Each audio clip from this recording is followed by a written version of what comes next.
Hello అండి, welcome back to our channel Telangana happy life. So ఇవాళ నేను మీకు గవ్వల్ రెసిపీ చూపించబోతున్నాను.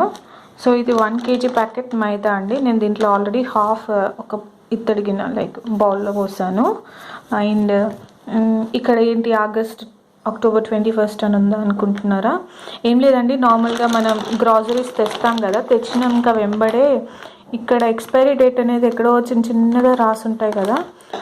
సో నేను తెచ్చినాక వెంబడే ఇట్లా దాని ఎక్స్పైరీ డేట్ ఎప్పుడు ఉంది అనేసి ఇక్కడ మీద రాస్తాను. సో మనకు ఎప్పుడైనా ప్యాకెట్ చూడగానే ఓకే ఇది ఆగస్ట్లో ఎక్స్పైర్ అవుతుంది, ఇది అక్టోబర్ 2021లో ఎక్స్పైర్ అవుతుందని మనకు అర్థమవుతుంది. అందుకే అట్లా రాశాను. అండ్ సో నేను ఇవాళ చూపించబోయే రెసిపీలో మెజర్మెంట్స్ మైదా 1/2 kg తీసుకున్నాను, అండ్ షుగర్ కూడా 1/2 kg తీసుకుంటాను, ఇంకొక 2 spoons ఆఫ్ గీ.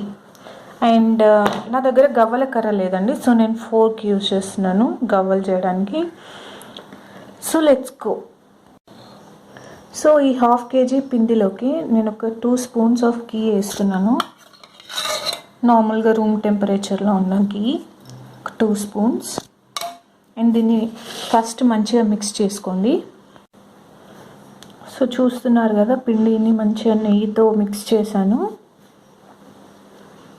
బాగా మిక్స్ అయిపోయింది, ఎక్కడ నెయ్యి లేకుండా.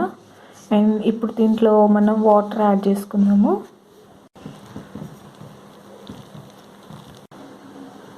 సో చూసారు కదా, పిండి మంచిగా చపాతీ పిండిలాగా మిక్స్ చేసేసాను. దీనిలో పైనుంచి మళ్ళీ ఒక 1/2 spoon అంతా నెయ్యి వేసుకోండి. ఒక 1/2 spoon వేసి మంచిగా కోట్ చేసి పైనుంచి. సో ఇట్లా నెయ్యి అంతా అప్లై చేసుకున్నాక పిండి ఆటోమేటిక్గా మీకు తెలుస్తుంది, మంచిగా సాఫ్ట్గా అయిపోతుంది. దీన్ని ఒక 10-15 minutes అట్లా దాన్ని వదిలేసేయండి. దాని తర్వాత మనం ప్రాసెస్లోకి వెళ్దాం. ముందుగా మీరు దేంట్లో అయితే గవ్వలు వేద్దాం అనుకుంటున్నారో దాంట్లో ఫస్ట్ పిండితో డస్ట్ చేయండి. ప్లేట్ అయినా, స్టీల్ అయినా, ప్లాస్టిక్ అయినా, పేపర్ అయినా, దేని మీద వేద్దాం అనుకున్నా ఫస్ట్ డస్ట్ చేయండి. లేదంటే ఆ గవ్వలు దానికి అతుక్కుపోయి దాని షేప్ అంతా బాగా రాదు, షేప్ చేంజ్ అయిపోతుంది. సో ఇది ఒక చిన్న టిప్.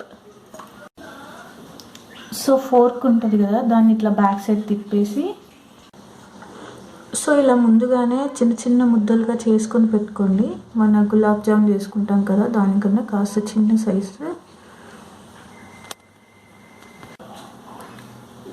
దాన్ని ఇలా ఫోర్క్కి బ్యాక్ సైడ్ ఇలా ప్రెస్ చేసి జస్ట్ ఈ టిప్ నుంచి ఇట్లా అంటే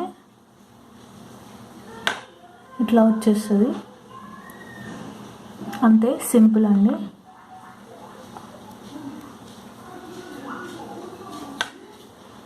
చూడండి, సింపుల్గా వచ్చేసింది. అట్లనే మనం మిగతావి కూడా చేసుకుంటాము.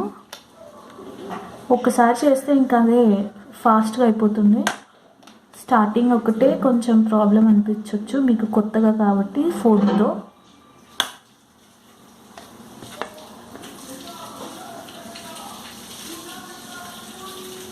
అంతే, చూసారుగా ఎంత ఈజీగా అయిపోతుందో. సో నేను ఆల్రెడీ అన్నీ ఇట్లా చేసి పెట్టేసుకున్నాను ముందే. నేను హాఫ్ చేయడం అయిపోయింది, ఇంకా హాఫ్ ఉంది. ఇంతలోనే నేను ఏం చేశానంటే బాండీలో ఆయిల్ పెట్టేసి, నేను ఆయిల్ ఎక్కువ చేశాను ఎందుకంటే క్వాంటిటీ ఎక్కువ కాబట్టి తొందరగా కాలడానికి ఆయిల్ పెట్టాను. ఆయిల్ కూడా వేడెక్కుతుంది. ఆయిల్ని మనం మీడియం ఫ్లేమ్లోనే వేడి చేసుకోవాలండి, హై ఫ్లేమ్లో పెట్టొద్దు. మీడియం ఫ్లేమ్లోనే మన ఆయిల్ అనేది వేడి చేసుకోవాలి, హై ఫ్లేమ్లో అస్సలు పెట్టొద్దండి. సో ఆయిల్ వేడైందండి, దీంట్లో మెల్లగా మనం చేసి పెట్టుకున్న గవ్వల్ని దీంట్లో వేద్దాము. ఒకేసారి ఎక్కువ వేయకండి, అవి అతుక్కుపోతాయి.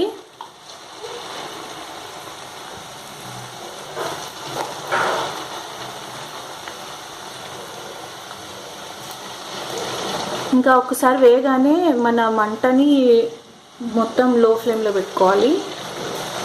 వీటిని అస్సలు హై ఫ్లేమ్లో చేయొద్దండి. హై ఫ్లేమ్లో చేస్తే ఏమవుతుందంటే పైన ఉడుకుతుంది కానీ లోపల ఉడకదు. దానివల్ల అది మన కడుపులో డైజెషన్ కాక కడుపు నొప్పి వస్తుందండి, పెద్దవాళ్ళకైనా చిన్నవాళ్ళకైనా. సో అస్సలు హై ఫ్లేమ్లో వేయించొద్దు.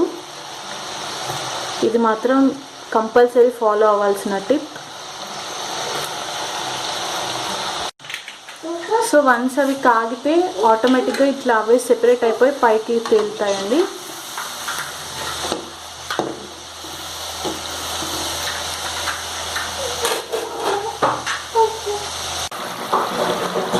చూడండి అన్నీ ఆటోమేటిక్గా పైకి తేలిపోయినాయి ఆయిల్లో. అండ్ కలర్ కూడా మంచిగా చేంజ్ అయింది. ఇప్పుడు దీన్ని మనం తీసేసి ఇంకా మిగతావి కూడా సేమ్ ప్రాసెస్ రిపీట్ చేసుకున్నాం. బట్ గుర్తుపెట్టుకోండి, కంపల్సరీ ఇది లో ఫ్లేమ్లోనే చేయాలి. సో ఇదే విధంగా మనం మిగతావి కూడా వేయించుకుందాం.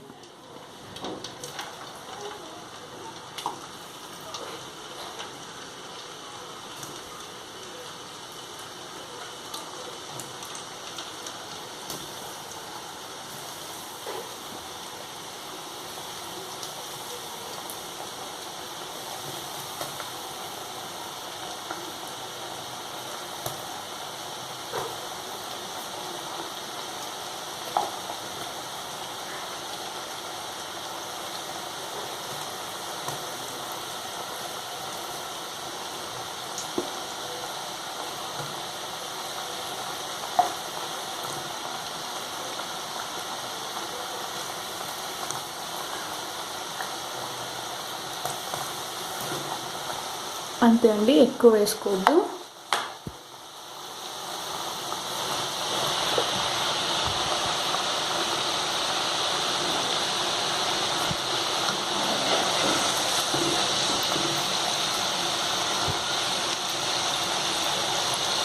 చూడండి ఇట్లా అదే పైకి తేలిపోతుంది. మనం ఇలా ఈ గిన్నె ఈ స్పూన్ పెట్టాల్సిన అవసరం కూడా లేదు. చక్కగా లో ఫ్లేమ్లో మంచిగా వేయించుకోవాలి. చూసారుగా కలర్ కూడా ఎంత బాగా వచ్చిందో. సో మనకు అన్ని గవ్వలన్నీ బాగా ఫ్రై అయిపోయినాయండి. ఇప్పుడు మనం షుగర్ సిరప్ అనేది రెడీ చేసుకుందాం. దానికోసం మనం బాగా వెడల్పుగా ఉన్న ఒక గిన్నె తీసుకోవాలి. కడాయి కానీ గిన్నె కానీ తీసుకొని దాంట్లో మనం తీసుకున్న మైదా 1/2 kg కాబట్టి 1/2 kg షుగర్ వేస్తున్నాను దీంట్లో.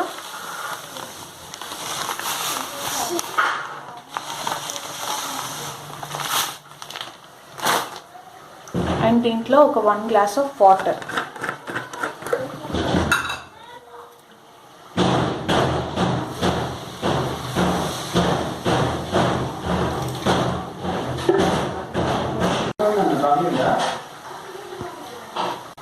ఒక 1 glass ఆఫ్ వాటర్ పోసిన తర్వాత దీన్ని ఒకసారి మంచిగా మిక్స్ చేసుకోండి.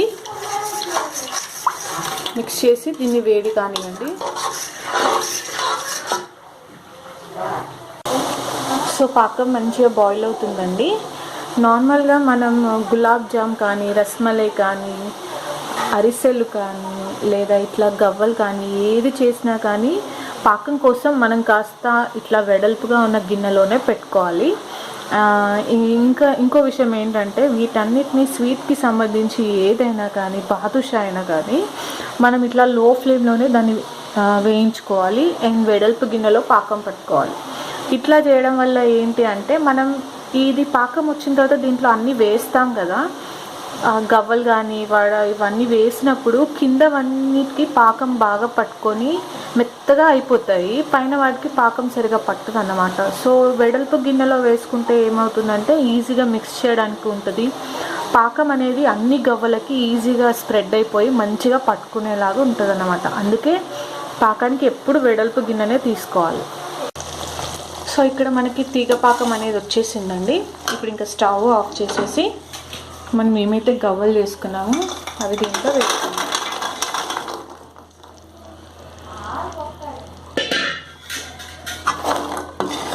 వేసి మంచిగా మిక్స్ చేసుకున్నాం. అన్ని గవ్వలకి మంచిగా పాకం పట్టేలాగా మిక్స్ చేసుకోవాలి. ఒక 5 minutes అట్లా మిక్స్ చేయండి. జస్ట్ మిక్స్ చేసి అట్లా వదిలేయకండి. మిక్స్ చేసి వదిలేస్తే ఏంటంటే ఈ గవ్వల లోపల కట్ లాగా ఉంది కదా ఈ షేప్, దాంట్ లోపలికి పోదు. సో అందుకే మిక్స్ చేస్తూ ఉండండి.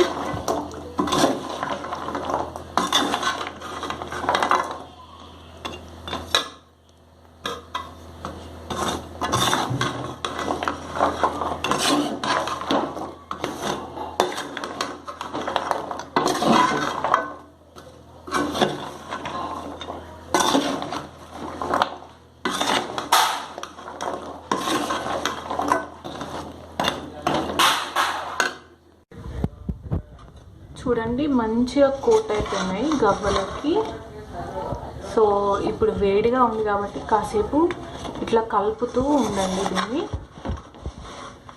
ఇట్లా వదిలేసారంటే కింద పాకం మొత్తం గట్టి పడిపోయి పైన ఉన్న గవ్వలకి సరిగా పట్టదు.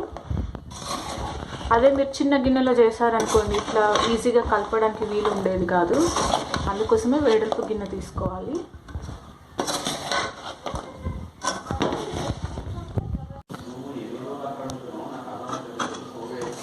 ఎంత బాగా కోట్ అయిపోయిందో, అన్నిటికీ బాగా కోట్ అయిపోయిందండి షుగర్ సిరప్ అనేది.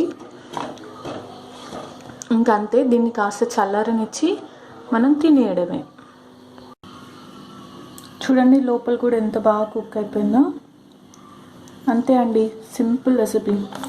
మన tasty and simple and easy ingredients, just 2 ఇంగ్రీడియంట్స్తో చేసే రవ్వ గవ్వలు, మన గవ్వలు అనేది రెడీ అయిపోయింది. Thanks for watching this video.